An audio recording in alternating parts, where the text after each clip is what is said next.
As of making this one, this is going to be my 100th episode. So I wanted to do something special for this episode, and I wanted to talk about a movie that I have long considered to be the greatest movie of all time and see if it still holds up. Ho ho ho ho! Delightfully devilish, Seymour.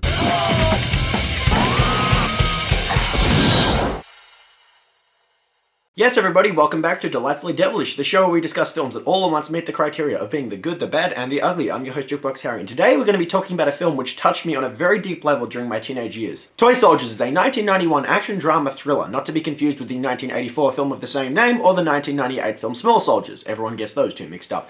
This is a movie about a prep school that gets taken over by a bunch of terrorists. What a concept. Toy Soldiers was directed by Daniel Petrie Jr., the Academy Award-nominated screenwriter behind Beverly Hills Cop, and the director behind the films Dawn Patrol, which you've probably never heard of, and In the Army Now, the Pauly Shore film, which was just awful. He co-wrote the screenplay with David Koepp, the writer behind such films as Jurassic Park, Mission Impossible, and Spider-Man, and it's based on the 1988 novel by William P. Kennedy, which I've spent years unsuccessfully trying to track down. Koepp originally adapted the screenplay for Oscar-winning director John Schlesinger, the maker of Midnight Cowboy, and originally it was set at a European boarding school with Palestinian terrorists. Once he dropped out of the project, things were scaled back and changed around. I have had an intense relationship with Toy Soldiers. When I first saw it, it absolutely blew my mind, and the two times I watched it following that, I still completely loved it. I've been very ambivalent about getting back to watching it again, because I never wanted to stop loving that movie as much as I did. But in the 10 years since I last watched this movie, I've grown a lot, and I've always been certain that I would not hold it to the same standard that I did back then. But I feel like for my 100th film review, it's most appropriate that I pick this movie. So let's march. Toy Soldier starts right in the middle of the action during a hostage situation in Colombia. The antagonist, Luis Cali, has taken the Palace of Justice hostage in an attempt to free his drug kingpin father, Enrique. Fuera!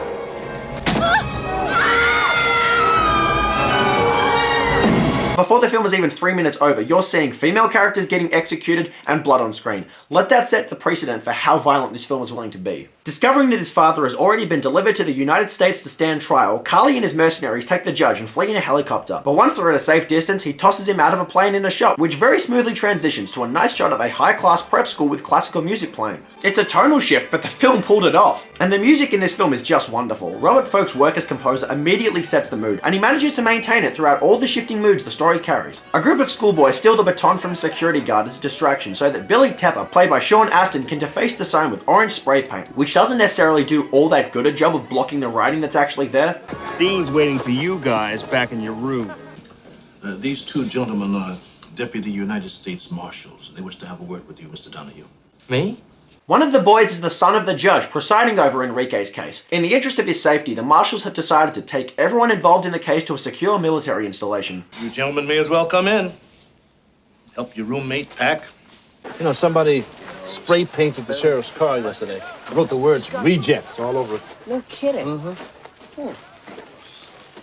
All right, you got away with it this time. But just remember, I'm always going to be watching you.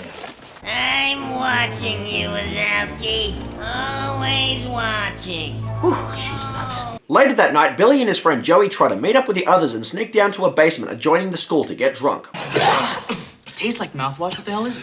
4 parts 100 proof vodka, 2 parts peppermint schnapps for that mouthwash flavor, and 1 part creme de menthe to make it green. It looks and smells and tastes just like mouthwash. I mean, we can keep liquor in plain sight in our dorm rooms, right? That's fucking genius. I feel like someone involved in the film actually had to have tried that as a kid to have come up with that. Billy also hooks up a personal phone to the school landline, so the protagonist is both a rebel and somewhat of a nerd. That is actually the perfect protagonist for a 90s teen movie. That's someone that men of all different kinds of social status can actually look towards. This is Jennifer. What's your name? Steve. Oh, tell me what you look like. I got blonde hair. I wear an earring in my left ear. About 5'9", 150 pounds. Did I mention I'm black? You sound very sexy, Steve. That guy was just so happy to get representation in the context of a phone sex call. That's just wonderful. Hello, Dean. You're a stupid head. While the phone sex girl is fudding herself stupid and bloody loving it, Dean Edward Parker catches on to the boy's behavior. Mr. Tepper. Busted! Meanwhile, Carly and his team enter the US by crossing the Mexican border.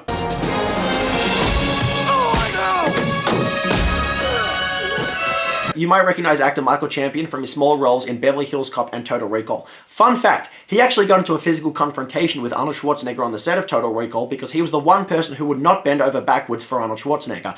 And Schwarzenegger actually respected him for it. It was nice that he had someone to keep his ego in check, so those two became mates as a result. Dean Edwards takes Billy around the school, reclaiming all the bottles of vodka he sold. If you're gonna kick me out, kick me out. Don't make me look like a narc to my friends. If we expelled you, that'd make 4 prep schools in 4 years. You're trying for the Guinness Book of Records? Though Billy is determined to get kicked out, Edwards has other plans. I'm not going to expel you. 3 schools have done that. It's obviously done nothing for your character. I am going to keep you here until you graduate. Probably take years at this rate. I might wear you out before then. Now, don't you worry about wearing me out. I'm going to wear you out. Oh, shit, buddy. Determined to get back at Edwards, Billy and his friends move all the furniture from his office to the schoolyard. Try not to laugh. I'm trying. You gentlemen have the honor of returning this furniture back to its original place. Pick up that banana. That entire moment with a banana was completely improvised, including Lou Gossett Jr.'s reaction. Sean Astin just asked if he could have a banana before the take, and everyone just went with it. Carly's gang rocks up at the school. We don't want to hurt anybody. Get in the truck.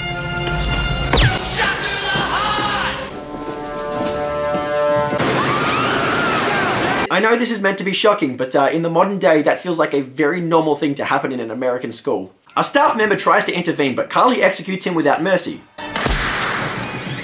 And without a muzzle flare, apparently. His men wire explosives all around the school building and arm it to the teeth. The fact remains that officers from the United States Marshal Service took young Donahue out of school yesterday, and they did not say where they were taking him. Well, according to this, you're telling the truth. How could this happen? We pay a fortune for this kind of information! So the guy took the Palace of Justice hostage, escaped Colombia, snuck into America through the Mexican border, and then managed to take over a boys' prep school, wiring it with explosives everywhere and arming it to the teeth. And he didn't even bother to check if the person he wanted was actually at the school. Like, this villain, he's a fucking genius, but he's also a complete fucking idiot. Damn it! I want answers! Luckily for Carly, he learns that many of the boys have parents in high positions. Bradbury Jonathan. Your father is Stephen Bradbury, chairman of the First Empire Bank of New York? Yes. And vice chairman of the Republican Party? Yes. With a degree of influence in the families of these boys, Carly determines that he can use them as leverage to get Enrique freed from prison. What's the matter? Not proud of your father? No. Uh-oh! Someone has some daddy issues. And whilst Dean Edwards is out in town... Somebody's been shot out of the Regis School! Again, that feels like it's supposed to be shocking, but I'm sure police are saying that every week in America. Like, I actually had to try hard not to laugh in this scene. That's horrible. The police try to make their way into the school, but Carly's men open fire without even a second thought.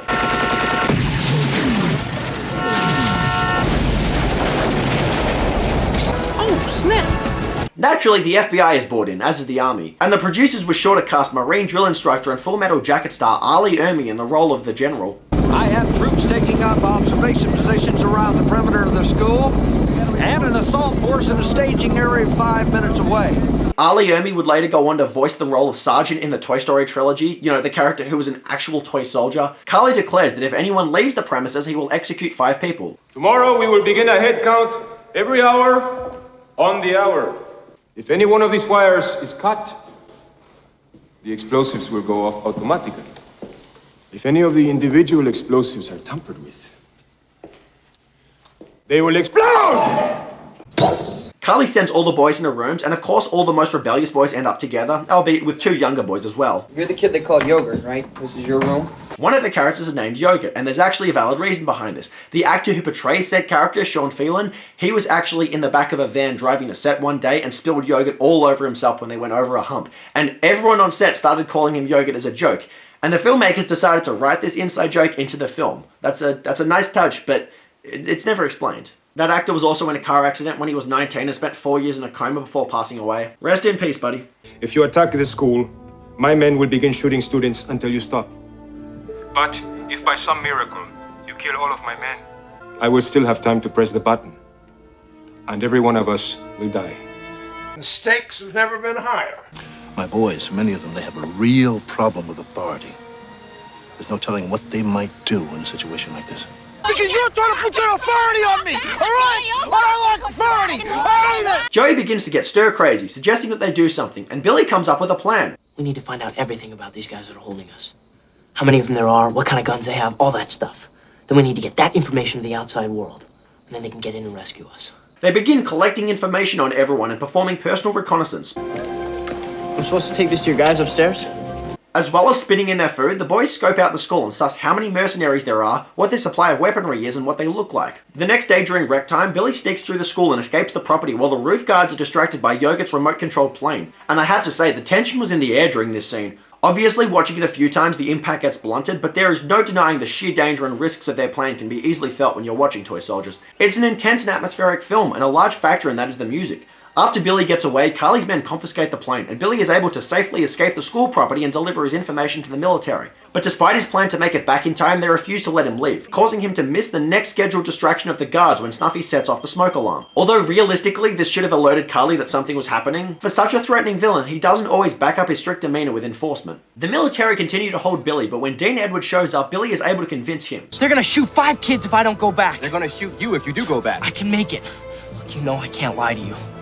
You gotta know I'm telling you the truth. I believe you. After stealing a military vehicle and successfully outwinning them, Billy is able to get back to the school, though he takes a dip in the process. Splash. Unfortunately, when he gets to the boundary, there is no distraction, and the hourly head count has begun. Get back in line, I already counted you. 87, 88. Why would you have the only black kid in the school be the one who tries to get counted twice? He's gonna stand out more than anyone. Racial profiling is a thing. Oh god, it's just gotta be part of the film's weird sense of humor. Dean Edwards gets some military helicopters to provide a distraction while Billy rushes back to the school. 91. Got one boy missing.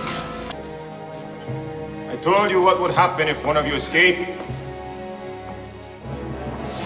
Did you think I was kidding? Fuck your angry person, eh? You may recognize actor Andrew Divoff for his villainous roles in Another 48 Hours, Air Force One, and Wishmaster, a film which failed to live up to its potential. He's consistently credited this film as his favourite role as a villain, and you can see why. He's both a genuinely threatening villain and a somewhat cartoonish one, matching the film's tone of being both serious and ridiculous. Billy frantically rushes back into the school as Carly lines up 5 hostages in preparation for execution, but just as he prepares to do the job, Billy rushes in. I'm sorry. I was in the shower, I didn't hear the bell ring. Carly is quick to impose a physical punishment on Billy, and the army discusses the files Billy has handed to them, which outlines a plan to switch the computer chip in Carly's explosives with the one in the remote-controlled plane whilst getting everyone to safety in the adjoining basement. So if the hostages were in the basement and the buildings blew up, they'd probably survive. All of this is unreliable. No, Billy says he can do it. I gotta believe he can. One thing that I love about the character Dean Edwards is that he's both a strict authority figure, but also someone who has faith in the boys that he takes care of and a lot of concern for them.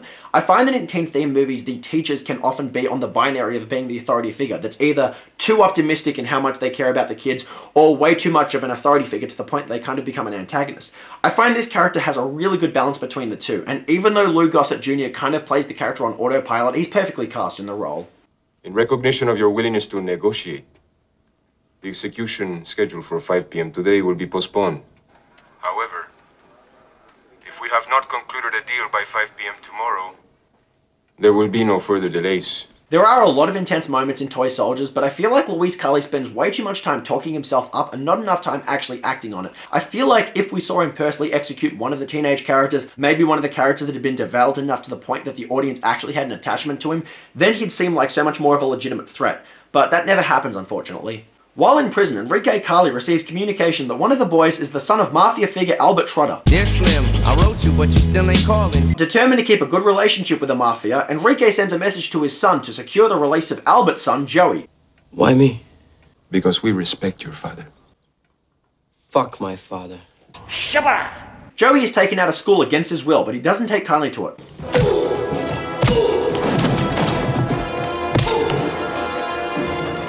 Wow, a gun!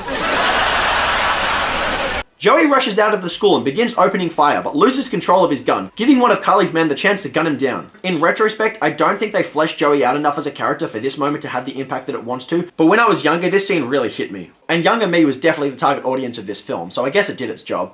It is very important that you tell them we did not intend to kill this boy. It was an accident. But it wouldn't have happened if you hadn't come here in the first place. Really? Trotter refuses to accept the claims that his son's death was an accident, retaliating by ensuring that Enrique is murdered in prison. And the authorities quickly figure that they have to act before Carly can find out about his father's death, so they cut off his power and signal Billy to go ahead with his plan. Billy is reluctant following Joey's death, but the others are able to convince him. We don't have to tell you why. You know why. You fucking morons. That's why we hang with you, Billy. Billy puts his plan into action the next morning, beginning by taking the two younger boys, having one of them keep watch while the other climbs into the ceiling grate with him. You sure this goes to the headmaster's office?